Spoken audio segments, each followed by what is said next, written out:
Welcome back to my channel Mo blogs. তোমার কেমন আছো সবাই? আশা করি ভালো আছো, আমিও ভালো আছি। তো চলো ভিডিওটা স্টার্ট করা যাক।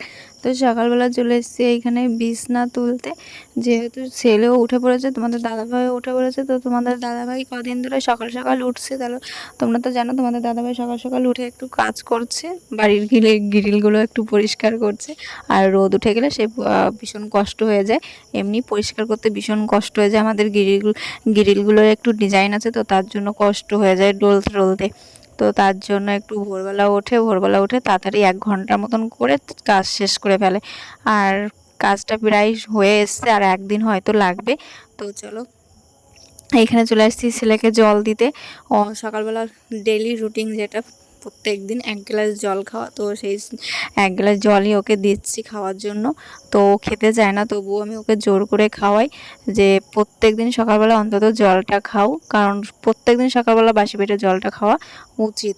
তো তারপরে এখানে চলে এসেছি চা বাসন মাজতে। তো কটা বাসন ছিল সকালবেলা, যে চার কাপগুলো হয় সেইগুলো একটু মাজতে এসেছি। আর এখন জানো, এখন ওর থালা বাসন বেশি হয়ও না, কারণ সিদ্ধ ভাত খাই, তো তা কি আর থালা বাসন হবে। শুধু কটা ভাতই রান্না হয়, আর তো কিছু রান্না হয় না, তার জন্য আর থালা বাসন অত হয় না। তো এখানে হচ্ছে সকালবেলার কটা কাপ ছিল সেইগুলো আমি ধুয়ে নিচ্ছি। তো সেই কাপগুলো তোমরা তো জানো যে আমাদের বাড়িতে শুধু আমাদের বাড়ির লোকের জন্য চা বানানো হয় না, যে আসে তার জন্যই চা বানানো হয়, তাই অনেকগুলোই কাপ হয়ে যায়। তাই সেইগুলোই একটু মেজে নিচ্ছিলাম, যে যখন আসবে তখনই তার জন্য চা বানাতে হবে সকালবেলা।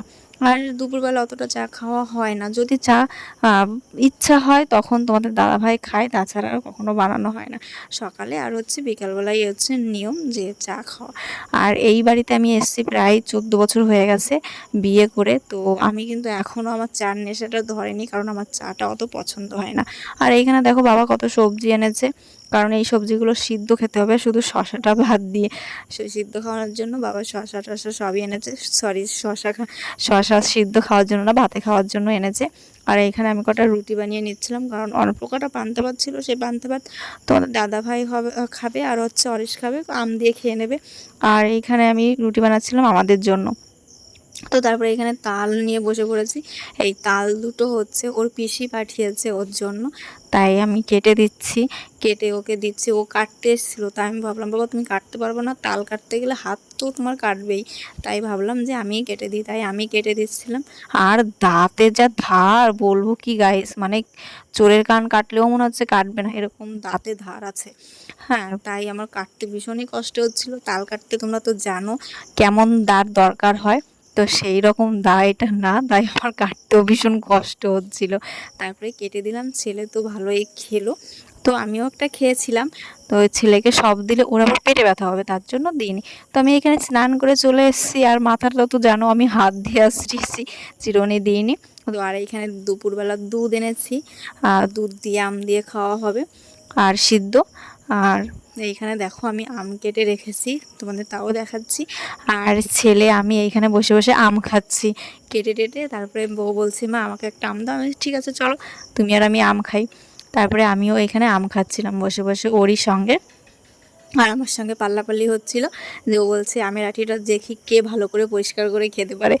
আর ওর বাপি বসে বসে হাসছিল যে মা ছেলে দুজন বসে বসে ফাজলামি করছে, আর আমের আঁটি পরিষ্কার করে খেতে হবে। তো এখানে আমগুলো তো দেখাইয়ে দিলাম যে এখানে আম ছুলে রেখেছি, এটা হচ্ছে দুপুরবেলা খাওয়া হবে সবাই মিলে। তো মনে হচ্ছে সিদ্ধ ভাতটা আমাদের বাড়িতে সবাই ভালোই খাচ্ছে, কারণ দুধ আছে, আম আছে, এর উপর আর কিছু লাগে বলো এই সময়? তো ভালোই খাচ্ছে সবাই সিদ্ধ ভাত।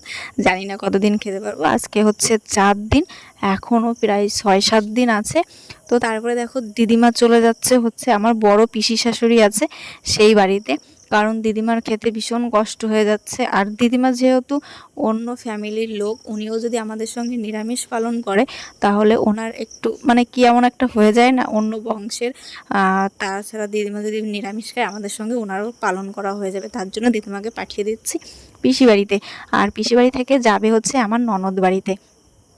আর আমি ব্যাগটা পৌঁছে দিচ্ছিলাম, তোমাদের দাদাভাইয়ের সঙ্গেই যাবে গাড়িতে করে, তো বেশি দূরে না, আমাদের বাজারের কাছেই, তাই দিতে যাচ্ছিল। আর এইখানে দেখো আমাদের গাছে সব ফুল রয়েছে, যেহেতু আমরা পুজো দিতে পারছি না তার জন্য গাছে ফুল ফুটে ফুটে রয়েছে। আর নিতে আসে, অনেকে নিতে আসে, কিন্তু আমাদের ঘরের সামনের ফুলগুলো কেউ নিতে আসে না, পেছনে যে গাছগুলো আছে সেখান থেকে নিয়ে যায়।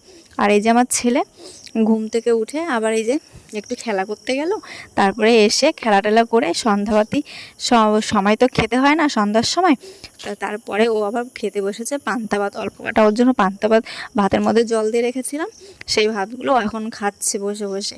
আর এইখানে দেখো আমি শশা মাখতে চলে এসেছি। তো এই শশা মাখারও একটা কাহিনী আছে।